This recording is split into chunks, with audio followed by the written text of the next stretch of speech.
This is Anna Karenina by Leo Tolstoy, published in 1975 by the Easton Press.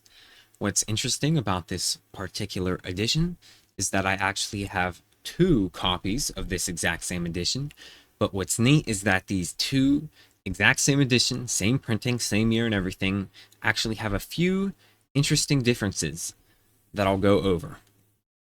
But first, let's look at the book itself, just one of them for now, and then I'll show you the differences with the other one soon. But the contents of the book itself are exactly the same across both editions, so I'll just go through one of them the whole way, and then I will compare.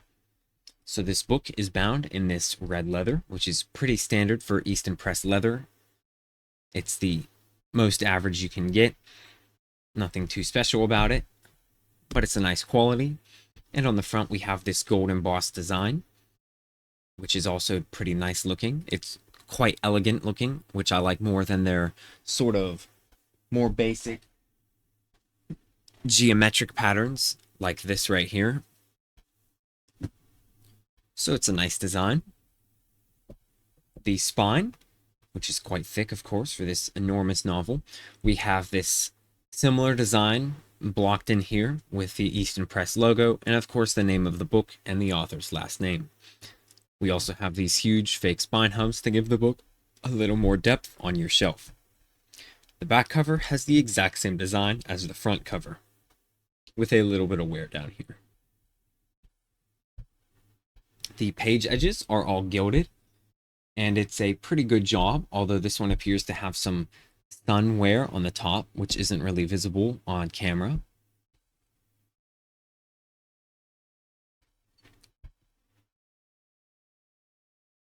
But it's pretty well done, pretty average for Easton Press page gilding as far as that goes.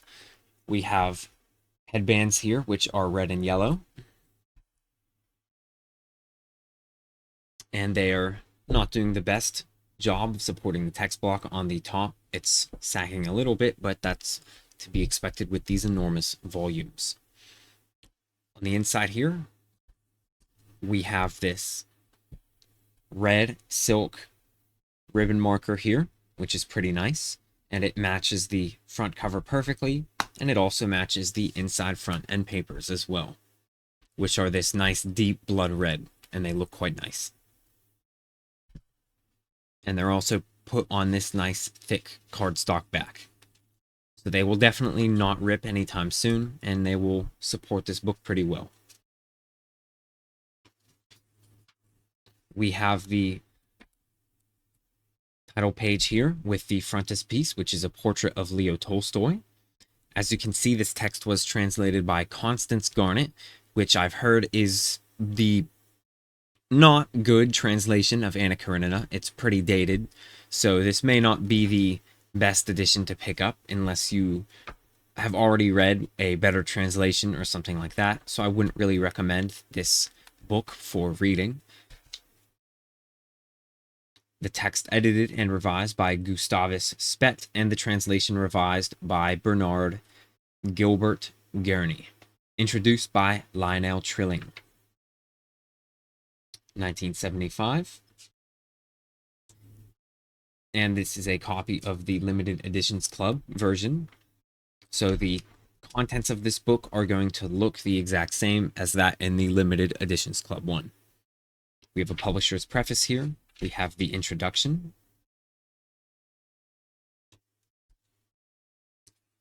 which is only a few pages, and then we get straight to the book itself.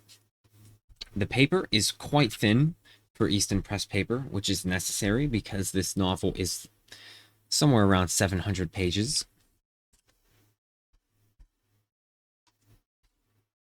I was mistaken, it's over 900 pages.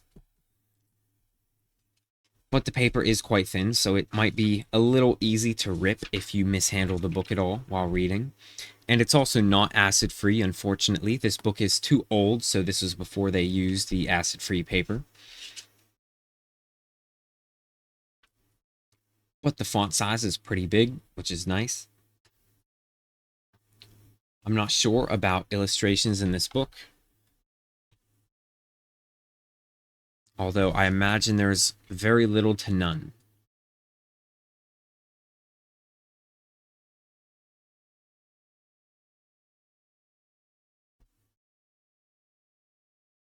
This book does lay open quite nicely, so you can see that even towards the beginning, you can lay it open, although the cover doesn't fully come down, but the binding isn't too tight where it will try to snap shut, which is nice for a huge book like this because you'll probably need to lay it down. We do have an illustration here, a single one in the middle of the book, which is a double page spread, and it looks pretty nice. And I believe I saw another little one somewhere in here. There it is.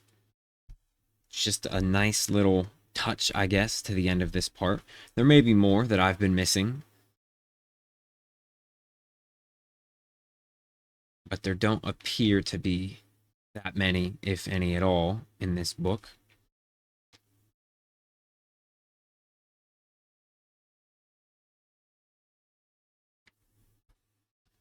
And I guess that might be it. Yep.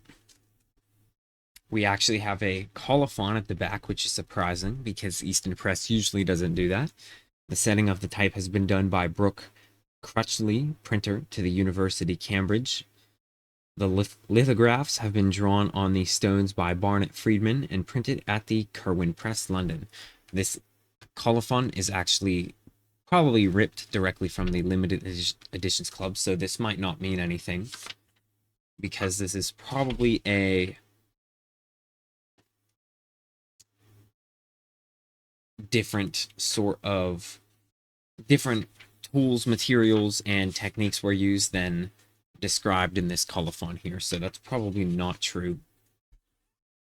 And then the end papers at the back are the same at the front, with a little bit of sunning. Overall, it's a nice looking copy of Anna Karenina, although maybe not the best interiors.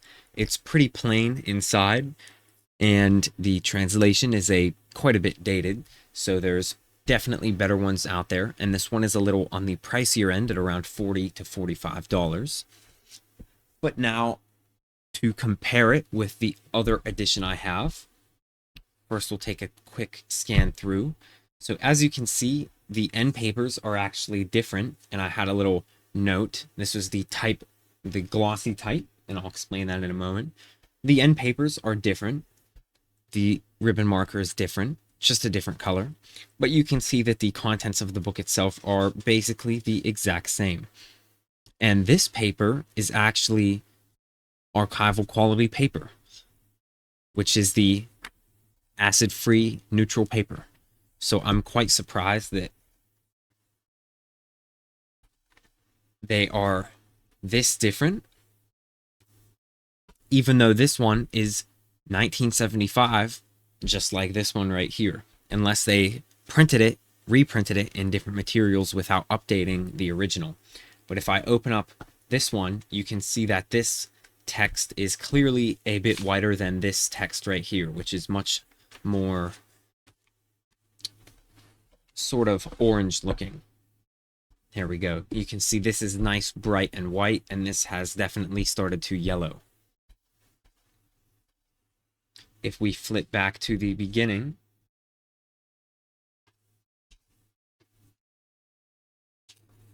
and I think the title page is also a good comparison. You can see that the one on the right is definitely much more yellow than the one on the left. So that shows the acid-free paper right there. But they both have the archival. Oh, no, they don't. I was mistaken. This one has this extra excerpt added right here that says this book is printed on archival quality paper, blah, blah, blah. This one is missing that. So I think that these might be different years, but it's weird because they didn't update the year in this one. This one seems to be newer since it has more stuff, of course. Just this one little extra bit of publishing information. But the contents of the book itself are exactly the same in all other aspects. And the paper, I would definitely say, is nicer, of course, because it's acid free, but it also just feels a little tiny bit nicer. That might just be my brain lying to itself. But it has roughly the same thinness as well. And the other difference, the major difference here, is the cover. If you look at these side by side, you'll notice that this one is darker. And it's weird because this is a glossy, very extremely smooth leather, and this, you feel it and you think, yep, that is a leather-bound book. So this one is very shiny. You can see it looks like it's been oiled almost. And also the cover appears to use a thinner bit of leather. You see the cover here appears to be thicker than the cover right here, just by a little bit. So they're definitely different types of leather, which is weird because they should be the same if they were the same year. Everything about them should be the same, but they're different. So I believe that this is a reprint that was done a little bit later with better materials, although I'm not sure if I prefer this cover or not. The covers are probably the same. All that's really different is the paper and the colors of the end papers. But overall, they are about the same quality, although I would prefer to get this glossy one, even though I like this exterior better, because the paper on this one is better, of course. So if you're looking for this copy, which I wouldn't recommend because of the translation, but if you're looking for this copy regardless, I would try to go for the glossy one, most likely. Overall, they're not terrible, but there's probably better ones out there. Can't get... Give me a moment. There we go.